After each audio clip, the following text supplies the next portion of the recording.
वैसे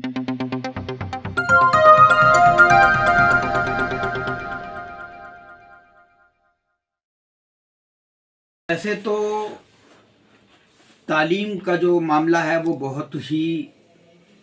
अहम है, लेकिन आज जिस तरह से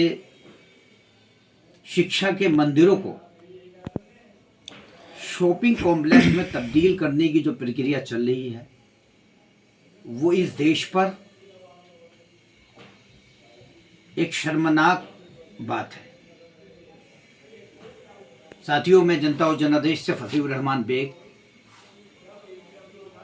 मैं आज बात करूंगा और मैं सराहना भी करूंगा संभल के जिलाधिकारी राजेंद्र पेसिया जी की, जिन्होंने आईसीएसई और सीबीएसई के 33 स्कूलों पर 1-1 लाख रुपए का जुर्माना लगाया और उन्होंने इन स्कूलों को सुधार न पैदा करने के एवज में कहा कि अगर इन्होंने अपनी मनमानी नहीं रोकी तो वो आगे से 2 लाख और 5 लाख तक का जुर्माना इन स्कूलों पर लगाएंगे। साथियों, मेरा ऐसा मानना है कि शायद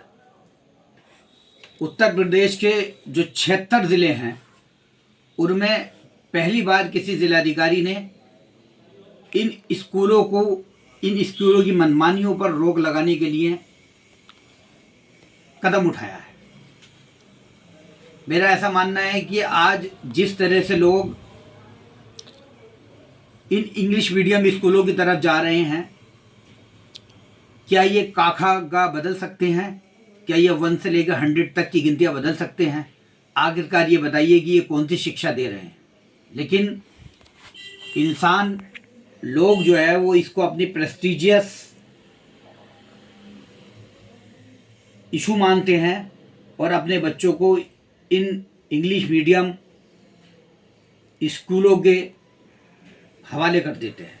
और इसके बाद में वो मोटी फीस देते हैं, क्योंकि वो सबसे पहले जब कोई मिलता है तो वो पूछता है कि आपके बच्चा कौन से स्कूल में पढ़ता है। तो उन्हें विल्सोनिया, सेंट मेरी या जो भी कोई कलर्ड स्कूल्स हैं उनको ये बात बताना होती है कि मेरा बच्चा इंग्लिश मीडियम में पढ़ता है, मेरा बच्चा जो है वो एक अच्छे सीबीएसई स्कूल में पढ़ता है। वैसे तो ये बात हर इंसान अपनी मर्जी से तालीम दे सकता है, लेकिन ये बात बहुत ही सोचने वाली है कि इस देश के जितने कामयाब लोग हुए हैं, जितने आईएएस पीसीएस हैं, जितने बड़े बड़े टेस्ट निकालते हैं, डॉक्टर्स बनते हैं, इंजीनियर बने हैं या फिर राजनेता बने हैं, वो स्कूल, गांव की जो शिक्षा है, गांव के जो स्कूल हैं, मतलब टप्पर पर बैठने के बाद में उन्होंने ऐसे मकाम हासिल किए हैं। तो मैं जिलाधिकारी राजेंद्र पेसिया जी का धन्यवाद भी करना चाहूँगा और मैं ये बात भी कहना चाहूँगा कि उत्तर प्रदेश के 76 जनपद हैं, उनमें भी ये नियम लागू होना चाहिए और सरकार को भी इन स्कूलों की मनमानी पर लगाम कसने के लिए कोई ना कोई शासन आदेश या कोई ना कोई कानून बनाना चाहिए। आज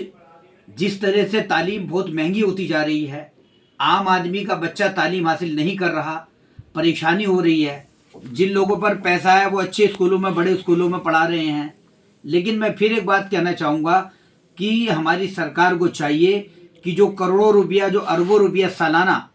सरकारी स्कूलों पर खर्च कर रहे हैं, उन सरकारी स्कूलों में अगर शिक्षा व्यवस्था में अगर सुधार हो जाए तो लोगों को इन प्राइवेट स्कूलों के मकड़जाल में फंसने से बचाया जा सकता है। क्योंकि ये शिक्षा का मामला है और बड़ा अहम मामला है। इस पर जितना बोला जाए कम है। हम आगे से और भी आपको जानकारी देंगे और बताएंगे, आपको अवगत कराएंगे। ख़ास करके हम इस जनपद के, क्या पूरे 76 जनपदों के जिलाधिकारियों से ये मांग करना चाहेंगे कि वो इन स्कूलों पर, जो ये निजी स्कूल हैं, जो ये शिक्षा के मंदिर जो शॉपिंग कॉम्प्लेक्स में तब्दील हो रहे हैं और ये अभिभावकों की किताबों के नाम पर, ड्रेस के नाम पर, फीस बढ़ाने के नाम पर जेब काट रहे हैं, इन पर अंकुश लगना बहुत ज़रूरी है। मैं अपनी बात को यहीं विराम लगाता हूँ और सरकार से इस बात का अनुरोध करता हूं कि वो जल्द कोई ना कोई कदम उठाए, जिससे कि आम आदमी का बच्चा भी इन स्कूलों में पढ़ सके और अच्छी तालीम हासिल कर सके। गत वर्ष इसमें निरंतर शिकायतें आ रही थी, तो हमने गत वर्ष भी सभी विद्यालयों को सचेत किया था और इसके बाद भी हमने एक बैठक बुलाई और बैठक में सभी सीबीएसई और आईसीएसई एफिलिएटेड विद्यालयों को बुलाया और उनको हमने सचेत किया कि एक सप्ताह के अंदर या तो आप एनसीईआरटी की पुस्तकें लगाइए, अन्यथा बाहर के प्रकाशक की पुस्तकें नहीं लगाएंगे, क्योंकि जो अगस्त 2024 का जियो है उसमें स्पष्ट लिखा है कि कक्षा 1 से 8 तक स्ट्रांगली एडवाइज्ड फॉर एनसीईआरटी और कक्षा 9 से 12 तक 100% आपको एनसीईआरटी की पुस्तकें लगानी है। लेकिन उसके बाद भी निजी प्रकाशकों की कहीं कहीं 1 और कहीं कहीं 2 मूल पुस्तकों के रूप में और संदर्भ पुस्तकों के रूप में बहुत सारी पुस्तकें लगाई जा रही थी। तो हमने 12 अप्रैल 2025 को सभी अधिकारियों को सभी विद्यालयों में भेजा और 17 अप्रैल 2025 को जो जिला शुल्क नियामक समिति है, जिसको डिस्ट्रिक्ट फी रेगुलेटरी कमेटी बोलते हैं, DFRC संभल, उनके द्वारा इसका परीक्षण किया गया। परीक्षण के बाद कुल 34 में से 31 विद्यालयों का पाया गया कि वे या तो चिन्हित बुक सेलर से पाठ्य पुस्तकें क्रय कर रहे हैं या कहीं अपने ही कैंपस के अंदर बुक स्टोर उन्होंने बना रखा है। तो इसलिए हमने जो उत्तर प्रदेश स्वीवित्त पोषित स्वतंत्र विद्यालय शुल्क विनियमन अधिनियम 2018 के अध्याय 2 की धारा 8 की उपधारा 10 क के अंतर्गत किसी भी विद्यालय के द्वारा ऐसा पाया जाने पर प्रथम चरण में रुपए 1 लाख का अर्थदंड का प्रावधान है, दूसरे चरण में रुपए 5 लाख के दंड का प्रावधान है और तीसरे चरण में उनकी मान्यता भी रद्द हो सकती है। उसके अतिरिक्त बहुत से विद्यालयों के द्वारा अतिरिक्त शुल्क भी लिया जा रहा है, क्योंकि नियम ये है कि प्रत्येक वर्ष 5% जिसमें महंगाई भत्ता के साथ वो फ्लक्चुएट होगा, तो उससे अधिक फ़ी नहीं बढ़ा सकते हैं। तो हमने दूसरी बार बोला है कि सभी विद्यालय अपनी फ़ी रेगुलेट कर लें, क्योंकि पहले हमने बैठक ली, सबसे बात की, उसके बाद भी जब लोगों ने नहीं किया उसके बाद हमने अर्थदंड लगाया। अब दूसरी बार भी हमने कहा है कि यदि आप सारी चीज़ें रेगुलेट नहीं करेंगे अकॉर्डिंग टू गवर्नमेंट ऑर्डर, और पेरेंट्स भी चाहते हैं, क्योंकि पेरेंट्स के लिए शिक्षा बहुत महंगी होती जा रही है, इसलिए हमने उनको कहा यदि दूसरी बार भी नहीं माने तो फिर हम 5-5 लाख रुपए अर्थदंड उसमें लगाएंगे। देखिए, सभी विद्यालयों की हमने फी स्ट्रक्चर भी लिया है। 2022 से लेकर के 25 तक हर वर्ष कितनी वृद्धि हुई है, वो ऐसा नहीं है कि हमने केवल विद्यालयों से लिया है, वो हमने अभिभावकों से भी लिया है, व्यक्तिगत रूप से 2 से 3 अभिभावकों से बात करके। यदि अकॉर्डिंग टू रूल्स 5% से अधिक की फीस की वृद्धि है